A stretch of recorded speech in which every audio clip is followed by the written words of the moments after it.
আমাদের এখানে আজকে এটা নির্দিষ্ট কোনো দল, নির্দিষ্ট কোনো মত, নির্দিষ্ট ঘটনার সমাবেশ নয়। আজকের এই গণজমায়েত বাংলাদেশের সব ঘটনার শীর্ষ সকলের, যারা এসেছেন আমাদের সকলে আজকের এই সমাবেশ। আমরা আরো যারা আসছেন তাদেরকে ধন্যবাদ জানাচ্ছি, আন্তরিক ধন্যবাদ জানিয়ে আমরা আমাদের পরবর্তী কার্যক্রমে যাচ্ছি ইনশাআল্লাহ। আমাদের ঢাকা সাংবাদিক ইউনিয়নের সভাপতি, জামাত ইসলামের নেতৃবৃন্দ, হেফাজতে ইসলামের নেতৃবৃন্দ, ইসলামী আন্দোলনের নেতৃবৃন্দ, বাংলাদেশ খেলাফত মজলিসের নেতৃবৃন্দ, খেলাফত মজলিসের নেতৃবৃন্দ, আমাদের এবি পার্টির নেতৃবৃন্দ, এনসিপির নেতৃবৃন্দ, আরো যত আমাদের নির্বাহী সংগঠন, সব সংগঠনের এখানে এত নেতৃবৃন্দ এসেছেন, এত নেতৃবৃন্দ এসেছেন আমরা নাম বলে শেষ করতে পারবো না। সকলকে আমরা আমাদের অন্তরস্থল থেকে শুকরিয়া আদায় করে আমরা আমাদের পরবর্তী কার্যক্রমে যাচ্ছি ইনশাআল্লাহ। ভাই, যারা ডান পাশে, মঞ্চের ডান পাশে যারা বিশৃঙ্খলা করছেন, আপনাদের করজোর করে আমরা অনুরোধ করছি কোন দুর্ঘটনা যেন না ঘটে। সবাই শান্ত হন, সবাই শান্ত হন।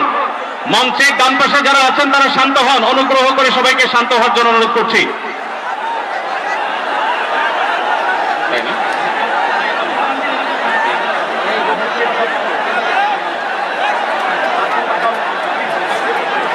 আমরা সবাই একটু আকাশ বাতাস কাঁপিয়ে একটু আল্লাহ সুবহানাহু ওয়া তাআলার বরত্ব বর্ণনা করি।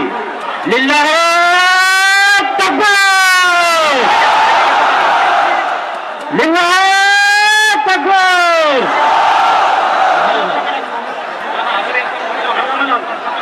ভাই, আমরা আজকে ফিলিস্তিনের পক্ষে আসছি। আমরা একটু ডান পাশের ভাইদেরকে অনুরোধ করবো আপনারা ভিতরে আসার চেষ্টা করবেন না। আমরা আজকে ফিলিস্তিনের পক্ষে এখানে আসছি। ফিলিস্তিনের পক্ষে আমরা আছি না ইনশাআল্লাহ? গাজার মুসলমানের পক্ষে আমরা আছি না ইনশাআল্লাহ? এই যে আমার প্রিয় যুবক ভাইয়েরা, এই যে free free Palestine, free free Palestine, from the river to the sea, Palestine will be free.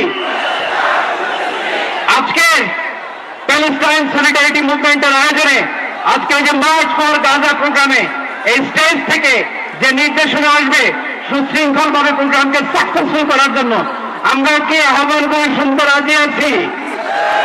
আওয়াজ করে বলতে হবে আমরা কি রাজি আছি সবাই? এই যে যুবক ভাইয়েরা, বিশৃঙ্খলা করা যাবে না। আল্লাহর রাস্তে, আল্লাহর রাস্তে আমাদের পুলিশ ভাইরা মাঝখানে আছে, তাদেরকে স্টেজে আসতে দিতে হবে। আল্লাহর রাস্তে এখান থেকে আব্দুল হাই মোহাম্মদ সাইফুল্লাহ ভাই, রাজান করিম আবরার ভাই যে ইনস্ট্রাকশন দেবে আমরা সেটা মেনে নিতে বাধ্য থাকবো, ঠিক কিনা বলেন? এর ক্ষেত্রে আমরা করবো না ইনশাআল্লাহ। আসসালামু আলাইকুম প্রিয় ভাইরা। এখন আল্লামা মামুনুল্লাহ স্লোগান দিবেন ইনশাআল্লাহ।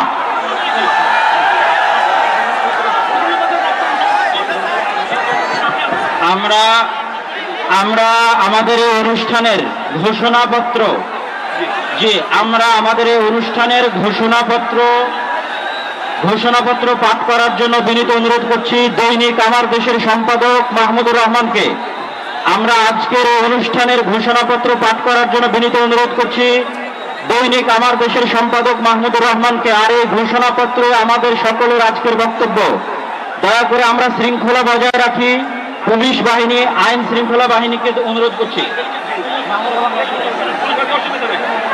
সবাই যেখানে যে আছেন সেখানে অবস্থান করেন, আর সামনে আসবেন না।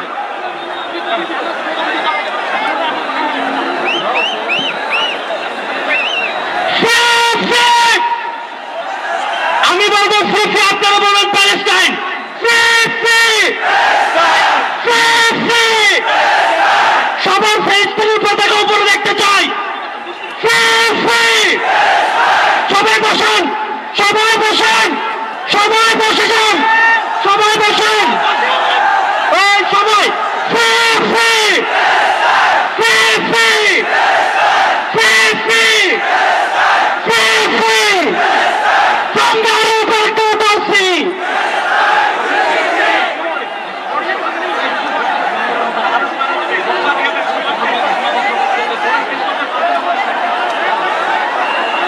বিসমিল্লাহির রহমানির রহিম। বিসমিল্লাহির রহমানির রহিম। আল্লাহর নামে শুরু করছি, যিনি পরাক্রমশীল পরাক্রমশালী, যিনি ন্যায় বিচার প্রতিষ্ঠাকারী, যিনি মজলুমের পাশে থাকেন আর জালিমের পরিণতি নির্ধারণ করেন। আজ আমরা বাংলাদেশের জনতা যারা জুলুমের ইতিহাস জানি, প্রতিবাদের চেতনা ধারণ করে সমবেত হয়েছি গাজার মৃত্যু ভয়হীন জনগণের পাশে দাঁড়াতে। আজকের এই সমাবেশ কেবল প্রতিবাদ নয়, এটি ইতিহাসের সামনে দেওয়া আমাদের জবাব, একটি অঙ্গীকার, একটি শপথ।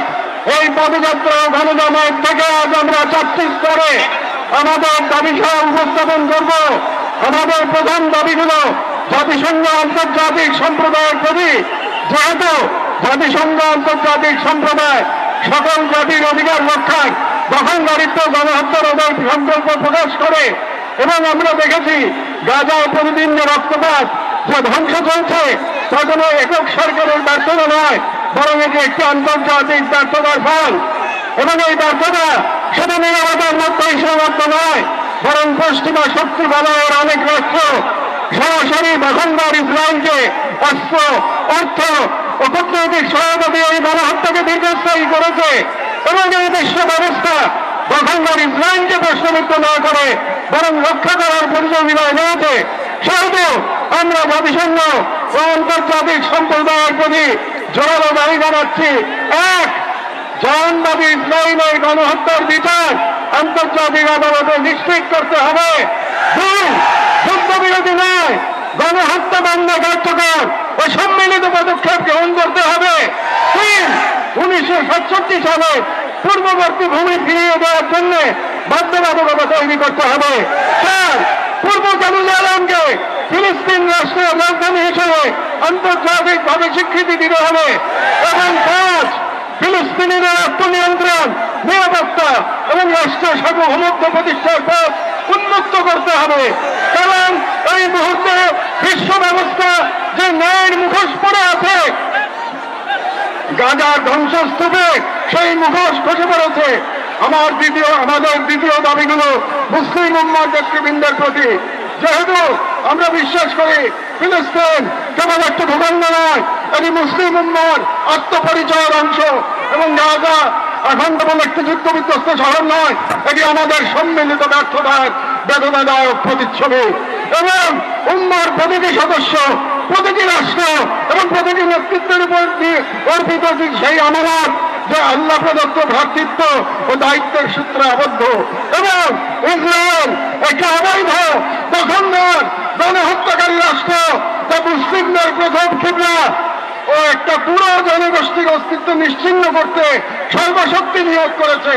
এবং ভারতের হিন্দুত্ববাদ আজ এই অঞ্চলে জায়নবাদী প্রকল্পের প্রতিনিধিতে পরিণত হয়েছে, মুসলমানদের বিরুদ্ধে সুপরিকল্পিত দমন নির্যাতন চালিয়ে যাচ্ছে। এবং ভারতের সম্প্রতি ওয়াকফ সম্পত্তি আইনে হস্তক্ষেপের মাধ্যমে মুসলিমদের ধর্মীয় ঐতিহাসিক অধিকার ধারণ করা হয়েছে, যা উম্মার জন্য একটি স্পষ্ট সতর্কবার্তা। সেহেতু আমরা মুসলিম বিশ্বের সরকার ও ওয়াইসের মতো মুসলিম উম্মার প্রতিনিধিত্বকারী সভ্যরাজ্যের নিকট দৃঢ়ভাবে আহ্বান জানাই, এক, ইসরায়েলের সাথে অর্থনৈতিক, সামরিক ও কূটনৈতিক সকল সম্পর্ক অবিলম্বে ছিন্ন করতে হবে। দুই, জাহানবাদী রাষ্ট্রের বিরুদ্ধে বাণিজ্যিক অবরোধ ও নিষেধাজ্ঞা আরোপ করতে হবে। তিন, গাজার মুসলিম জনগণের পাশে চিকিৎসা, খাদ্য, আবাসন ও প্রতিরক্ষা সহযোগিতা সহ সর্বাত্মক সহযোগিতা নিয়ে দাঁড়াতে হবে। চার, আন্তর্জাতিক পর্যায়ে ইসরায়েলকে একঘরে করতে সক্রিয় কূটনৈতিক অভিযান শুরু করতে হবে। এবং পাঁচ, জাহানবাদের দোষর ভারতের হিন্দুত্ববাদী শাসনের অধীনে মুসলিমদের অধিকার হরণ, বিশেষ করে ওয়াকফ আইনে হস্তক্ষেপের মতো রাষ্ট্রীয় আগ্রাসনের বিরুদ্ধে ওআইসি ও মুসলিম রাষ্ট্রসমূহগুলোকে দৃঢ় প্রতিবাদ ও কার্যকর কূটনৈতিক অবস্থান নিতে হবে। কারণ গাজার রক্ত প্রবাহে আমরা লজ্জিত হওয়ার আগেই গাজার পাশে দাঁড়ানোই উম্মার জন্য সম্মানের একমাত্র পথ। এবং যে